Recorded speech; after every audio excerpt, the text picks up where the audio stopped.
Yes friends, welcome to our YouTube channel study math science. और दोस्तों, जो हमारा सेशन चल रहा है, आज का जो सेशन है ये हमारा C TET, MahaTET, super TET, UP TET, जो भी आप टीईटी एग्ज़ाम्स की तैयारी कर रहे हैं, चाहे वो सेंट्रल हो या फिर स्टेट टेट हो, आपको यहाँ पर इस टॉपिक के ऊपर, आज का जो हमारा टॉपिक है, इस टॉपिक के ऊपर आपको क्वेश्चंस देखने को मिलते हैं और हर बार देखने को मिलते हैं। यहाँ से एक या दो क्वेश्चंस आपको देखने को मिलते हैं दोस्तों। तो बहुत इंपॉर्टेंट टॉपिक है, बहुत इंपॉर्टेंट सेशन है, पूरा देखिएगा, अपने फ्रेंड्स को भी शेयर कीजिएगा, लाइक शेयर कमेंट करना ना भूलें। अगर कोई डाउट है आपके माइंड में तो आप पूछ सकते हैं, कमेंट कर सकते हैं और आपका डाउट वहाँ पर जो सो क्लियर करने की पूरी कोशिश की जाएगी दोस्तों। चलिएगा, बढ़ते हैं हम अपने आज के सेशन की तरफ। और आज का हमारा टॉपिक है, हमारा चैप्टर है फोर्स एंड प्रेशर दोस्तों। तो फोर्स एंड प्रेशर के बारे में आज हम देखेंगे। पहला क्वेश्चन हमारा है फोर्स और प्रेशर के ऊपर। क्वेश्चन नंबर 1 है, a dash exerted by an object on another is a force. किसी वस्तु द्वारा दूसरी वस्तु पर लगाया गया डैश बल है। यानी कि यहाँ पर आपको सीधा सीधा फोर्स की डिफिनेशन पूछ रहा है दोस्तों। इस क्वेश्चन में आपको फोर्स की डिफिनेशन पूछ रहा है। और फोर्स की डिफिनेशन क्या है? फोर्स की डिफिनेशन क्या है? कोई चीज़ को धक्का देना, ढकेलना या फिर किसी चीज़ को खींचना। आप किसी मॉल में गए होंगे, आप किसी शॉप पर गए होंगे, तो वहाँ पर आपको डोर पर लिखा हुआ मिलेगा, या फिर आप हॉस्पिटल्स में भी देखे होंगे, वहाँ पर आपको डोर पर लिखा हुआ देखने को मिलता है पुश और पुल। यानी कि पुश मतलब ढकेलना और पुल मतलब खींचना। तो फोर्स क्या है, बल क्या है? किसी भी चीज़ को ढकेल कर उसे सरकाना वहाँ सर, या फिर उसे खींचकर अपनी तरफ बल लगाकर उसे अपनी तरफ खींचना, तो वो कहलाएगा फोर्स यानी कि बल। तो इसका आंसर क्या रहेगा दोस्तों? ऑप्शन 1 रहेगा, पुश और पुल यानी कि धक्का या खींचाव। अ पुश और pull exerted by an object on another is a force. यानी कि फोर्स की डिफिनेशन है दोस्तों। सीधा सीधा आपको याद रखना है, पुश और pull is a force. Question number 2 है, the force exerted by the earth to pull the object towards itself is called. यानी कि पृथ्वी द्वारा किसी वस्तु को अपनी ओर खींचने के लिए लगाया गया बल कहलाता है। क्या कहलाता है? अर्थ अगर कोई चीज़ को अपनी तरफ आकर्षित कर रही है, अपनी तरफ खींच रही है, तो उस बल को, उस फोर्स को हम क्या कहेंगे दोस्तों? ऑप्शन है इलेक्ट्रोस्टैटिक बल यानी कि स्थिर वैद्युत बल, इलेक्ट्रोस्टैटिक फोर्स, ग्रेविटेशनल फोर्स यानी कि गुरुत्वाकर्षण बल, मस्कुलर फोर्स पेशीय बल, या फिर कॉन्टैक्ट फोर्स संपर्क बल। तो हमारे अर्थ के अंदर जो फोर्स लगती है दोस्तों, हम अगर कोई चीज़ को ऊपर फेंकते हैं, किसी चीज़ को हम ऊपर फेंकते हैं तो वो वापस नीचे आती है। क्यों आती है? उसका एक ही रीज़न है, आप सब जानते हैं, उसे हम कहते हैं ग्रेविटेशन या ग्रेविटी या फिर ग्रेविटेशनल फोर्स। तो ऑप्शन बी जो रहेगा हमारा, वो यहाँ पर सही रहेगा दोस्तों, गुरुत्वाकर्षण फोर्स या फिर ग्रेविटेशनल फोर्स। क्वेश्चन नंबर 3 है, असर्शन रीजन टाइप का क्वेश्चन देखिए। ए है, force is required to change the state of motion of an object. यानी कि किसी वस्तु की गति की अवस्था को बदलने के लिए बल की आवश्यकता होती है। यानी कि अगर कोई चीज़ आ रही है, जैसे कि कोई बॉल आ रहा है मेरी तरफ, कोई फुटबॉल अगर किसी ने किक मारा और वो मेरी तरफ आ रहा है और मैं उसकी दिशा को, उसकी डायरेक्शन को बदलना चाहूँगा, तो मुझे क्या करना पड़ेगा? या तो उसको हाथ से ढकलना पड़ेगा या फिर उसको किक मारना पड़ेगा, तब जाकर उसकी डायरेक्शन वहाँ पर चेंज होगी।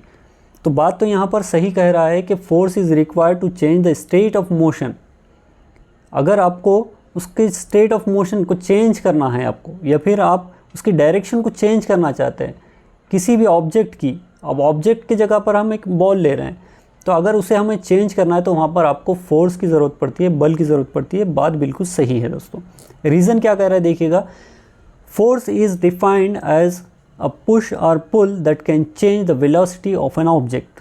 हमने अभी जैसा देखा कि फोर्स की जो डिफिनेशन है ये पुश और पुल है, तो ये भी इसका सही से जो सो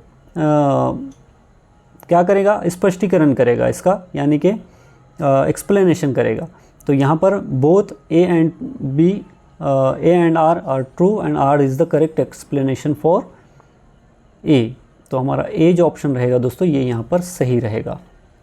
क्वेश्चन नंबर 4 देखिएगा, muscular force is also called as dash force, यानी कि मांसपेशीय बल को डैश बल भी कहा जाता है। मस्कुलर फोर्स, देखिए फोर्स अलग अलग टाइप के होते हैं, कॉन्टैक्ट फोर्स होता है, नॉन कॉन्टैक्ट फोर्स होता है। कॉन्टैक्ट फोर्स में अंदर आपको अलग अलग फोर्स देखने को मिलेंगे और नॉन कॉन्टैक्ट के अंदर आपको, जैसे कि मैग्नेटिक फोर्स हो गया आपका, मैग्नेटिक फोर्स यहाँ पर देखिए ऑप्शन डी में दे रहा है मैग्नेटिक फोर्स, तो ये क्या है, ये नॉन कॉन्टैक्ट है। अगर यहाँ नॉन कॉन्टैक्ट मतलब हम इसको छू नहीं रहे, हमें फिजिकल इसको टच नहीं करना पड़ रहा है, तो ये एक नॉन कॉन्टैक्ट फोर्स है। ग्रेविटेशनल फोर्स, ग्रेविटेशनल फोर्स अर्थ की तरफ लगता है तो उसे वो भी एक आपकी नॉन कॉन्टैक्ट फोर्स रहेगी। लेकिन मस्कुलर फोर्स जो है दोस्तों, मस्कुलर फोर्स हमारे मसल्स के ज़रिए हम किसी को अगर ढकेलना चाहते हैं या फिर किसी को अपनी तरफ खींचना चाहते हैं तो हम उसे मैग्नेट की तरह नहीं कर सकते, तो हमें क्या करना होगा, उसको टच करना पड़ेगा, तो वो रहेंगी कॉन्टैक्ट फोर्स। तो मस्कुलर फोर्स क्या रहेगी हमारी, मस्कुलर फोर्स भी जो रहेगी दोस्तों ये कॉन्टैक्ट फोर्स रहेगी, हमारे संपर्क बल जिसे हम कहते हैं, संपर्क बल जिसे हम कहते हैं वो मस्कुलर फोर्स है। क्वेश्चन नंबर 5 देखिएगा, the force exerted bye a charge body on another charge और अनचार्ज बॉडी इज कॉल्ड, यानी कि एक आवेशित पिंड द्वारा दूसरे आवेशित या अनावेशित पिंड पर लगाया गया बल डैश कहलाता है या फिर क्या कहलाता है। देखिए किसी भी चीज़ को आप अगर कोई चार्ज वस्तु है, या फिर आप ने स्कूल्स में आपने बहुत सारे एग्जाम्पल्स पहले देखे होंगे, या फिर आप थोड़ी देर अगर आप किसी चीज़ को रब करते हैं तो वहाँ पर चार्ज पैदा होता है, वहाँ पर कुछ चार्ज पैदा होता है जो अनचार्ज बॉडी होती है। या फिर आप अगर किसी चीज़ को रब करते हैं तो वहाँ पर कुछ चार्जेस पैदा होते हैं, तो उस बॉडी के ऊपर यहाँ पर क्वेश्चन यहाँ पर आपको उसी की ऊपर पूछा गया है दोस्तों। क्या पूछा गया है कि the force exerted bye a charge body, एक आवेशित पिंड द्वारा दूसरे आवेशित या अनावेशित पिंड पर लगाया गया बल क्या कहलाता है। तो वो कहलाएगा दोस्तों इलेक्ट्रोस्टैटिक फोर्स। क्या कहलाएगा वो कहलाएगा आपका इलेक्ट्रोस्टैटिक फोर्स, यानी कि स्थिर वैद्युत बल। ग्रेविटेशनल फोर्स वो रहेगी जो आपको अर्थ की जो फोर्स देखने को मिलती है। नॉन कॉन्टैक्ट फोर्स के अंदर आपको ग्रेविटेशनल फोर्स भी मिलेगी, मैग्नेटिक फोर्स भी मिलेगी दोस्तों। और कॉन्टैक्ट फोर्स के अंदर मैंने आपको जैसे कि अभी कहा था कि आपका मस्कुलर फोर्स जो होगा वो कॉन्टैक्ट फोर्स में आएगा, और इसी तरह से फ्रिक्शन फोर्स या फिर फोर्स ऑफ फ्रिक्शन जिसे कहते हैं वो भी आपका कॉन्टैक्ट फोर्स में आएगा। तो यहाँ पर जो ऑप्शन रहेगा आपका राइट आंसर रहेगा वो है इलेक्ट्रोस्टैटिक फोर्स। क्वेश्चन नंबर 6 देखिएगा, फोर्स चेंजेस दी, यानी कि बल बदलता है, क्या बदलता है यहाँ पर बल। ऑप्शन क्या कर रहे हैं, मोशन ऑफ द बॉडी यानी कि शरीर की गति, स्पीड ऑफ द बॉडी यानी कि स्पीड आपके शरीर की स्पीड क्या है वो, या फिर शेप ऑफ द बॉडी शरीर का आकार क्या है वो। तो फोर्सेस क्या बदलते हैं दोस्तों, फोर्सेस सभी के सभी बदलने में सक्षम होते हैं। किसी भी फोर्स को किसी भी ऑब्जेक्ट के ऊपर जब आप फोर्स लगाते हैं तो आप उसका शेप बदल सकते हैं, उसकी स्पीड बदल सकते हैं, और उसका मोशन की जो उस बॉडी का जो मोशन है वो आप चेंज कर सकते हैं। जैसे कि आप आटा गूंद रहे हैं तो वहाँ पर आप क्या कर रहे हैं, उसका शेप चेंज कर रहे हैं आप। अगर आप किसी बॉल को किक मार रहे हैं तो वहाँ पर क्या कर रहे हैं, आप स्पीड को उसके चेंज कर रहे हैं, या फिर मोशंस को आप उसके चेंज कर रहे हैं, बदल रहे हैं। तो forces changes all these options यहाँ पर। तो हमारा राइट ऑप्शन जो रहेगा वो रहेगा डी, यानी कि इनमें से सभी। क्वेश्चन नंबर 7 देखिएगा, 2 बॉयज़, बहुत अच्छा क्वेश्चन है ये, देखिएगा। 2 लड़के हैं, 2 boys A and B are applying force on a block. अब एक ब्लॉक है, एक कोई लकड़ी का टुकड़ा है या फिर कोई एक लकड़ी का बॉक्स है जो बीच में रखा हुआ है, और उस लकड़ी के ब्लॉक को जो सो 2 लड़के उसके ऊपर फोर्स अप्लाई कर रहे हैं दोनों साइड से, एक अपोजिट साइड से, यानी कि एक राइट साइड है और एक लेफ़्ट साइड है। तो वहाँ पर जो सो एक बीच में लकड़ी का एक कोई टेबल है या फिर एक ब्लॉक रखा हुआ है, और दोनों साइड से फोर्स उनके ऊपर अप्लाई हो रही है उस ब्लॉक के ऊपर। If the block moves towards the boy A, अगर वो ब्लॉक बॉय ए की तरफ सरकता है, अगर यहाँ पर देखिएगा आप, यहाँ पर मैं बताऊँगा आपको, अगर ये ए है और यहाँ पर एक कोई ब्लॉक रखा हुआ है इस तरह से, ये लकड़ी का एक कोई ब्लॉक रखा हुआ है यहाँ पर, और यहाँ पर एक लड़का है बी। अब यहाँ पर दोनों फोर्स लगा रहे हैं इस ब्लॉक के ऊपर, इस ब्लॉक के ऊपर दोनों फोर्स लगा रहे हैं। और क्या कर रहा है यहाँ पर, if the block move towards the ए, यानी कि ये जो ब्लॉक है दोस्तों, ये ब्लॉक क्या हो रहा है, ये ए की तरफ यहाँ पर ए की तरफ सरक रहा है। Which one of the following statement is correct, तो इसके ऊपर से आपको बताना है कि कौन सी स्टेटमेंट यहाँ पर करेक्ट है। दो लड़के ए और बी एक गुटके पर बल लगा रहे हैं। यदि गुटका लड़के ए की ओर बढ़ता है तो निम्नलिखित में से कौन सा कथन सही है, आपको ये बताना है। ऑप्शन क्या है देखिएगा, magnitude of force applied by A is greater than that of B, यानी कि ए द्वारा लगाया गया बल बी के बल से अधिक है। अगर अधिक रहता दोस्तों तो ये इधर की तरफ बढ़ता, बी की तरफ बढ़ता। अगर ए का बल अगर अधिक होता तो वो बी की तरफ बढ़ता, लेकिन यहाँ पर ए की तरफ बढ़ रहा है। मतलब क्या हुआ इसका कि बी ने जो ताकत लगाई थी यहाँ पर, बी ने जो फोर्स लगाया था यहाँ पर वो ज़्यादा है। ऑप्शन बी क्या कह रहे हैं देखिएगा, magnitude of force applied by A is smaller than that of B.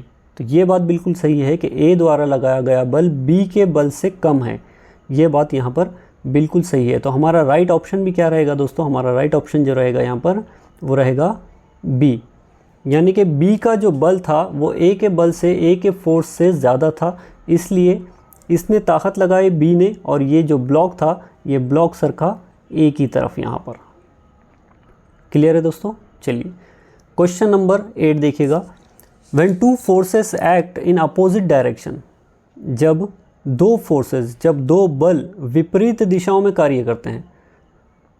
When two forces act in opposite direction, the net force acting is the, तो कार्यरत शुद्ध बल होता है, क्या होता है, sum of two forces।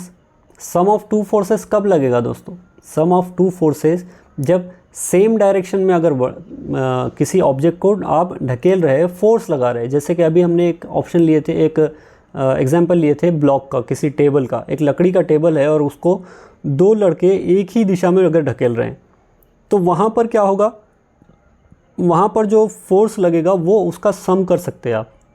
लेकिन जब अपोजिट डायरेक्शन में हो रहा है, एक तरफ ए है और एक तरफ बी है, ए ने लगाई 10 न्यूटन्स का फोर्स, ए ने 10 न्यूटन का फोर्स लगाया और बी ने लगाया 20 न्यूटन का फोर्स, तो उस ऑब्जेक्ट पर नेट फोर्स कितना लगेगा, तो 20 में से आप 10 माइनस करोगे तो कितना आएगा, 10, तो वो रहेगा आपका नेट फोर्स।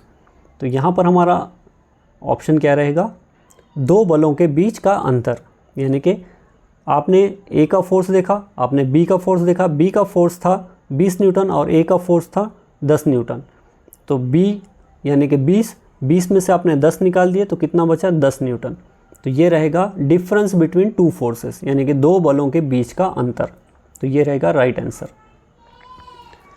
क्वेश्चन नंबर 9 देखिएगा, अ container is filled with water, यानी कि एक बर्तन है, एक उसमें जिसमें पानी भरा हुआ है। A container is filled with water as shown in figure, which of the following statement is correct about pressure of water. तो पानी का प्रेशर जो रहेगा दोस्तों, पानी का दबाव जो रहेगा, पानी के दबाव के बारे में निम्नलिखित में से कौन सा कथन सही है, आपको ये बताना है। तो देखिएगा, अगर प्रेशर आप, जैसे कि आपने अभी कुछ दिन पहले टीवी पर एक न्यूज़ देखी थी कि कुछ लोग जो सो टाइटैनिक का मलबा देखने के लिए एक छोटी सी पनडुब्बी के अंदर बैठ के वहाँ पर गए थे उसका मलबा देखने के लिए।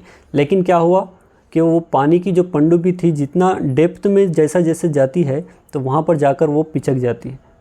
क्यों? क्योंकि उसके ऊपर जो प्रेशर पड़ा था, जो पानी का जो दबाव था, जितना आप पानी के गहराई में जाएंगे उतना वहाँ पर प्रेशर बढ़ेगा, उतना वहाँ पर प्रेशर बढ़ेगा, वहाँ पर दबाव जो होगा उसका वो बढ़ जाएगा वहाँ पर।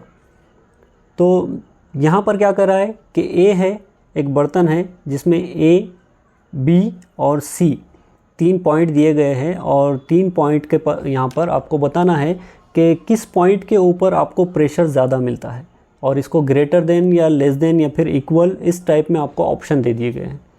तो सबसे ज़्यादा प्रेशर कहाँ पर रहेगा दोस्तों? सबसे ज़्यादा प्रेशर रहेगा आपको सी के ऊपर। सी सबसे नीचे है, डेप्थ में है। अगर आप पानी की टंकी का भी आप एक एग्जांपल लेंगे, अगर आपके घर के ऊपर अगर पानी की टंकी रखी हुई है 4थे 5वें फ्लोर पर, और आप अगर नीचे है ग्राउंड फ्लोर पर, तो पानी का प्रेशर आपका कहाँ पर ज़्यादा रहेगा, या तो ग्राउंड फ्लोर पर रहेगा या फर्स्ट फ्लोर पर रहेगा। लेकिन आपका जो चौथा या पांचवा फ्लोर है, अगर वहाँ पर आप अगर पानी का प्रेशर देखेंगे तो उतना नहीं रहेगा जितना नीचे प्रेशर होता है। तो क्या हुआ, जितना आप डेप्थ में जाएंगे, जितना आप पानी के अंदर डेप्थ में जाएंगे तो उतना वहाँ पर प्रेशर बढ़ जाएगा। तो सी के ऊपर ज़्यादा प्रेशर है, सी पर दबाव सबसे ज़्यादा है। उसके बाद जो दबाव रहेगा वो रहेगा बी पर, और सबसे कम जो दबाव रहेगा वो रहेगा ए पर दोस्तों। तो हमारा राइट आंसर यहाँ पर क्या बनेगा, देखिएगा, प्रेशर ए पर दबाव बड़ा है, तो ऑप्शन ए तो गया, ये तो कट हो गया।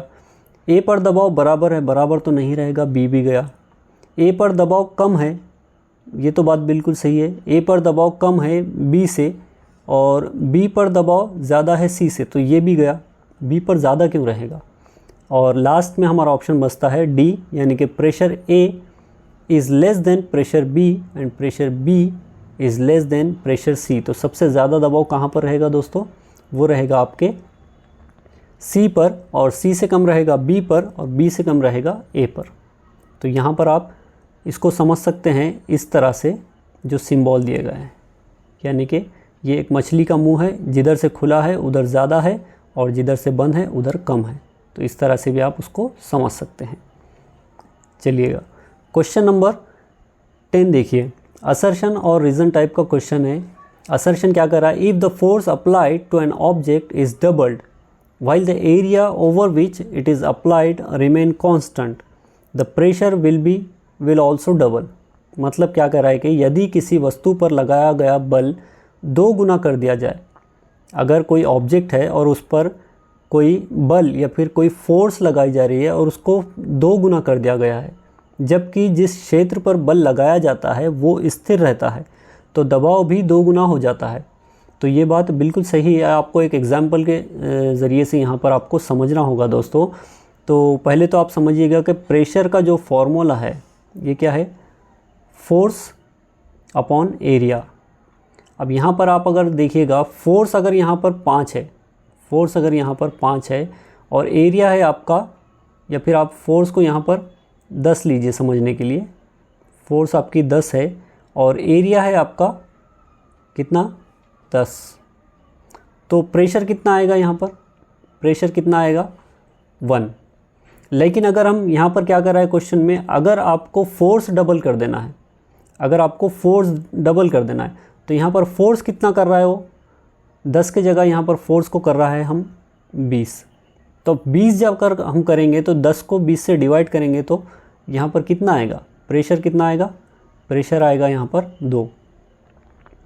फोर्स को हमने डबल किए, 10 था, 10 से 20 किए, तो प्रेशर कितना था, 1 आया था, तो प्रेशर भी 2 हो गया। यानी कि ऑप्शन यहाँ पर जो कह रहा है दोस्तों वो बिल्कुल सही कर रहा है, असर्शन जो यहाँ पर है वो सही है कि अगर हम फोर्स को बढ़ाते हैं और हमारा एरिया जो है, एरिया को अगर हम कांस्टेंट रखते हैं, सेम रखते हैं, तो जो प्रेशर रहेगा वो भी डबल हो जाएगा। तो बात बिल्कुल सही है। रीज़न क्या कह रहा है देखिएगा, pressure is directly proportional to the applied force for a given area, यानी कि दबाव किसी दिए गए क्षेत्र के लिए लगाए गए बल के सीधे अनुपातिक होता है। ये बात भी बिल्कुल सही है दोस्तों।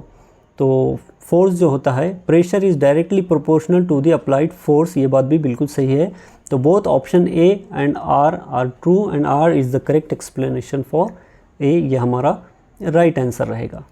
चलिए, क्वेश्चन नंबर 11 देखिएगा, which one of the following forces is a contact force, यानी कि निम्नलिखित में से कौन सा बल संपर्क बल है, यहाँ पर आपको बताना है।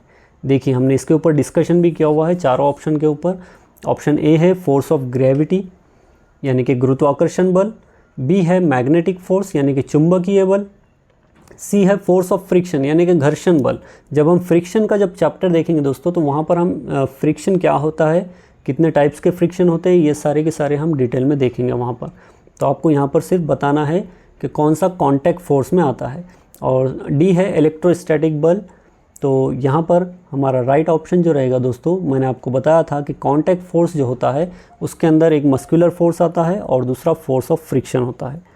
बाकी ग्रेविटी या फिर मैग्नेटिक फोर्स जो होता है ये आपका नॉन कॉन्टैक्ट फोर्स में आता है। तो दोस्तों ये थे हमारे आज के कुछ क्वेश्चंस जिसके ऊपर हम प्रैक्टिस कर रहे थे और फोर्स और प्रेशर को हम समझने की कोशिश की हमने। इसके ऊपर जल्दी PYQs भी हम लेकर आएंगे। तो चलिए मिलते हैं हम अपने नेक्स्ट टॉपिक में, नेक्स्ट सेशन में नेक्स्ट अच्छे से एक टॉपिक के साथ। तब तक के लिए गुड बाय।